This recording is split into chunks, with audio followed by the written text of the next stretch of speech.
So in this Realtor.ca tutorial video, I am going to be showing you guys how to find commercial listings for lease here on Realtor.ca. So once Realtor's opened up, what I want you to do is to first and foremost go to the bottom left and press on search once you're on the screen right here. So if you're on, let's just say favorites for instance right here, go to the bottom left, press on the search tab, then go to the top and type in your region. So for this demonstration, I have Edmonton, Alberta selected. We'll just keep this for simplicity's sake, but if you wanted to change that, press on the top right here, type in the location, and it'll show you your region. So if you want to look for commercial listings to lease, go to the top right, press on filters.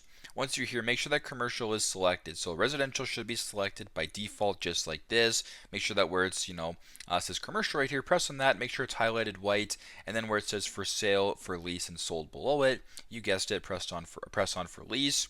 Change your range, change the details, etc.